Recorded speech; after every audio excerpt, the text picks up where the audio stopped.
Hello, everyone. I'm Andrew Ruffin, and I have a special treat for you today. We are here with Zoey Michaels, author of the book Breaking Free: How Scammers Manipulate and How to Fight Back.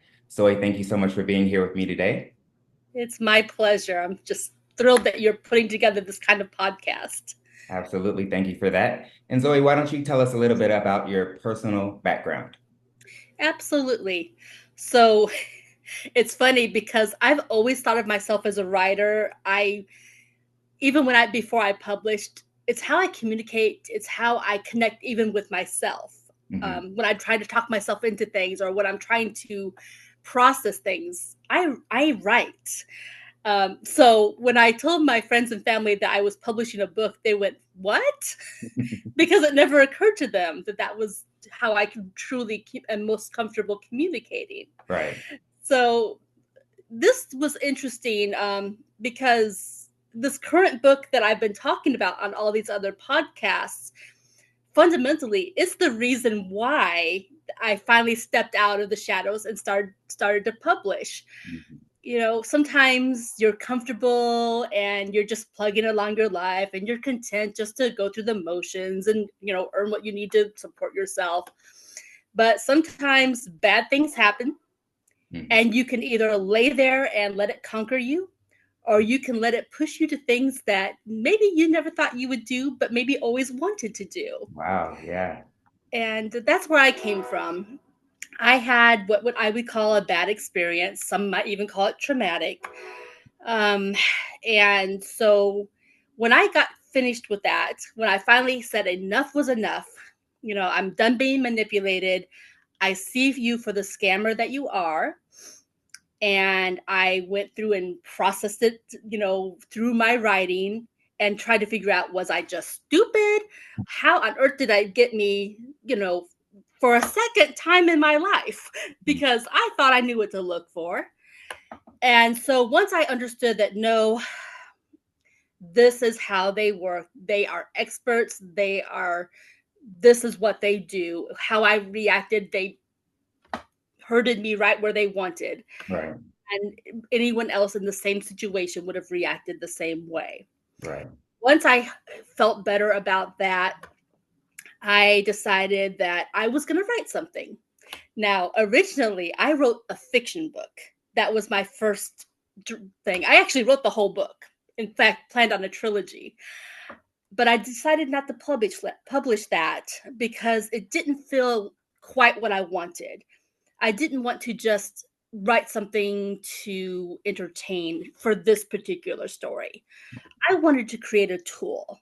I wanted to create something that was going to help others who were in my position, because I was looking for help. I was looking for every possible clue to prove or disprove, was this person a scammer? Were they not a scammer? Were they legitimate? Everywhere I looked, I could not find the answer.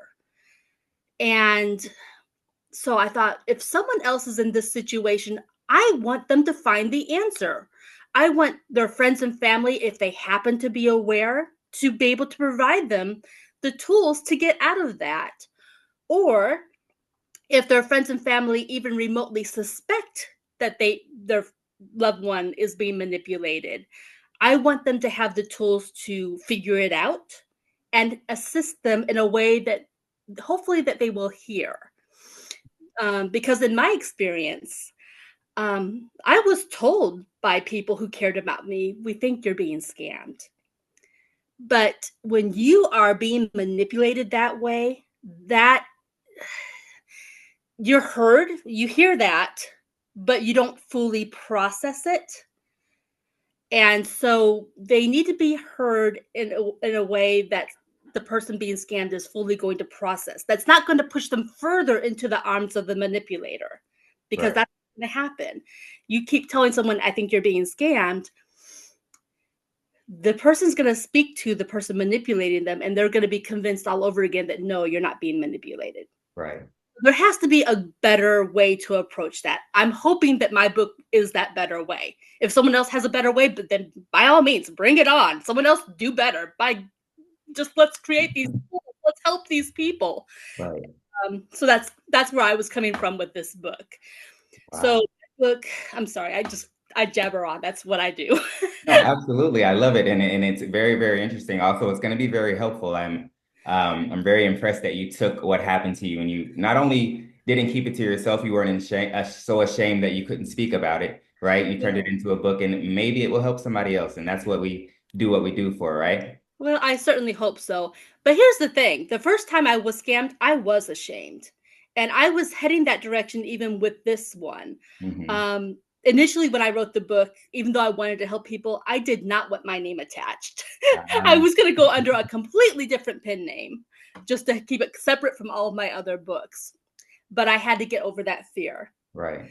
Um, and then the next hurdle was, when no one was looking at the book yet, because being a novice, I didn't know you need to do prep work to get people to notice your books. I just dove in feet first. Right. And so then some really brilliant woman said, you should go on podcasts to, talk to people and let them know about this book. And I Hmm. thought, I don't know if I want to do that. But I took her advice and I dove in feet first once again Right. and did a podcast appearance, which was so nice. Very nice man. He dealt with the subject of grief was his theme on his podcast. Hmm. Super nice fellow. Yeah. And having such a great experience with him then made it easier for me to keep pushing forward with the other ones I did. Well, that is very Um, commendable. Yeah. yeah, so it's made me more comfortable. And Awesome. it's also Well, helped my own healing process for what it's yeah, worth. absolutely. I can imagine. I can imagine. Well, speaking of your healing process, I want to talk to you a little bit about your writing process. So tell me what that looks like for you. My writing process probably looks like someone with ADD or ADHD. I have always got all kinds of thoughts going through my head. And I actually keep a list on my phone because no matter where I am, what I'm doing, if an idea hits me, I will forget it if I don't write it down. So Right. I've got this notebook like, ooh, such and such idea.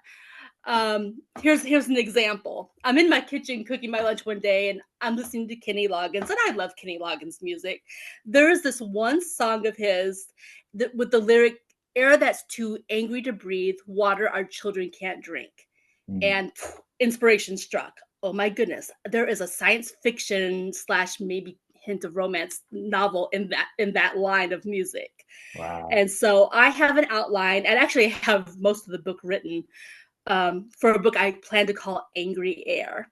Okay. And it's going to be about an Indian who travels forward in time and sees the damage to his lands. And um, I'm not going to say much more, but Okay. I'm really excited about that particular story. I just don't know when I'm going to publish it. Yeah. But I have usually multiple ideas, multiple stories. I'm working on this one, and then I get, distracted, and then I start working on this other story. So I can have 3 4 stories going at various times all in the same week, even in the same day. Like I said, it's like ADHD almost. Right. Would you say that there's a specific amount of time it usually takes you to complete a work, or does it vary? It varies. The first book I wrote, which is The Seventh Minute, is the first of what will be a 4-part series.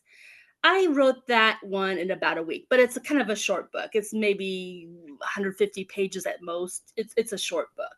Okay. Um, I have another one. I don't know if I'll be allowed to do it, but it's kind of a twist on what would have happened if Scarlett O'Hara and Rhett Butler's child from the book Scarlet grew up and what would her life be like. Hmm. And that one I am still working on just for my own pleasure. Wow. Whether or not I get to publish it, well, it depends on the laws of the land or how I can navigate that one. Right. But I worked on that one for a good 2 months before I set it aside reluctantly to focus on the other books I'm working on. Yeah. I have actually finished probably in a month of the course of a month the book I hope to release next January, February, which is a romance based on the song Brandy by Looking Glass. So Yeah. yeah, Okay. that one's on my list. And so this is another one that you were just listening to a song and it inspired an entire book. Well, and this song is a a favorite. Every time I hear the name Brandy, my mind goes, Brandy, you're a fine girl, you know. So that's one of my most favorite songs. But there have been stories done about her. I wanted to come at that story from a completely different angle that no one has ever done before, and I Okay. succeeded. Okay. I Wow. found just the right angle that no one has ever explored before for that story, that idea. Okay, very interesting. Now, I know you have some other exciting new fiction projects in the works. Are there any you'd like to speak about now? Yeah, so that one's going to be Salt and Silver. That's January. Um, I do have a nonfiction book that's going to be I Am Not Your ATM that I'm going to release probably soonest. That's more about people who are freelancers. The next fiction book I plan to release is going to be The Eighth Minute. It's going to be the second in the series, from the seventh minute to the eighth minute. The seventh minute was about a very stressed out, overworked woman, wife, mother. She just needed a break. She needed, you probably, I don't know if you're old enough to recognize, but a Calgon moment. Okay. Calgon, take me away was the old commercial when I was a girl. Right. So she needed that. And she got it in the most surprising way. And so now, the second book, it's time for her husband to have his moment, Okay. and it's going to go a different direction in that same mysterious place. So that's going to be the next one. Okay. And ultimately, my book, this book series, and really all my books, really have to do with healthy human relationships. You know, bringing families closer together, something good, something wholesome, Mhm. because I think a person can be entertained and still have something healthy in Right. the process. Right. That's even true with the romance novel I put out earlier this year, which was also inspired by a song, Mhm. um, "Love Lies in Pina Coladas." Okay. Um, but it's a married couple who are still together. There's still something there, Mhm. but they've grown apart. But they find a way to come back together without ever having left each other in the first place. Wow. Okay. Yes. So that's really who I am. I want something that's healthy, wholesome, and still entertaining. Hmm. I love that. Now, speaking of that, would you say, I personally believe that that's a lost art, that that's not something that's very important to a lot of authors right now. Do you agree with that? And why do you think that is? Well, I don't disagree. I think it is hard to find. It's not impossible. In fact, I have a couple of authors I really enjoy listening to their books. I listen to them when I'm driving or when I'm trying to sleep at night because they help me sleep. um, but there are authors out there who have really wonderful stories that are wholesome. That there's nothing that I would find personally objectionable. Right. So it's possible, and they are out there. They're maybe just a little harder to find, or you sometimes you have to hear about them word of mouth. They're not necessarily your popular authors, but Right. they're out there. Right.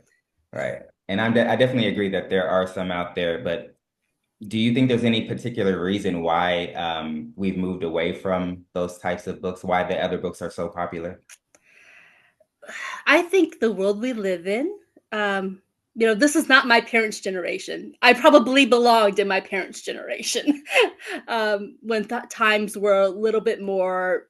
Marriages were meant to stick together. Divorce was not the norm. Right. But times change and standards change. I don't necessarily agree that they should. Some changes are very positive and good, yes. Some changes, some things I don't really think should change. But I don't rule the world. Right. I Right. just live in it. Right. So I do think it's just the way the world thinks in general. But isn't that really true? The world goes through cycles. Yeah. It's like, and I am by no means an expert, but there was a time I think in Rome, where things were very moral, but then they started going kind of down and down and down. But Right. then there was like a reset at some point. And I think that tends to be the way things work. Now, I'm a Bible reader, Okay. So I also think we're seeing fulfillment of Bible prophecy. Things like in Matthew in chapter 24, things in Second Timothy chapter 3 with the attitudes of the world that were prophesied. Right. So I take a lot of direction from that and Bible principles. Right. And when you look at it like that, there's no point in fighting against it because you know it's supposed to happen, right? Right, exactly. Everyone, and this is something I recognize, everyone has the right to choose how they're going to live their life. So if a person wants to live their life in a certain way, freedom of choice. Right. What matters is how am I going to live my life? What That's standards am I going to let guide me? mhm. I'm not here to judge anyone else. That's just not the way I'm going to roll. Now, beyond that, that's how much more can I say? Exactly. Yeah, absolutely. No, I love it. I love that that outlook on this. If there was anything that you would like people to know about you that they don't already know, what would that be? Wow, what a question. I don't know. I like my privacy. I hope that I will be able to maintain that even though I'm still getting my face out there and so on. Um, but I don't know. That's the question I had not considered. It's one of those Right. ones I think I would have to think about. What do I want you to know about me? In my daytime job, they actually asked that the other day, and I'm like, I don't know. I've lived in several states. I lived out of the country once, and like, well, I don't know. What do you want to know? I'm just a girl. Right. Well, I love that because privacy is like my top priority too. I can sit in the house and do nothing. All the most what I found is that a lot of people who write are those kinds of people, who just It value is. their time alone. So, Exactly. We write because we're like, we don't have to interact with people. But guess right. what? I found out we do. Oh no. That was not Right. what I thought I was getting into, but I still want to write my stories. Right. Because you want to write, but then you want someone to read it. Exactly. Marketing. Who knew? Exactly. All Exactly. right. Climb out of the comfort zone. Exactly. Well, I appreciate you. Thank you so much for taking time to speak with me today. It has been an incredible pleasure. I've enjoyed it. Thank you. Yes. Now, anyone who would like to learn more about Zoe and her work can click on links below. Zoe, thank you one more time for being here with me today. I really appreciate it. Everybody who's watching, don't forget to like, comment, and subscribe, and we'll see you soon.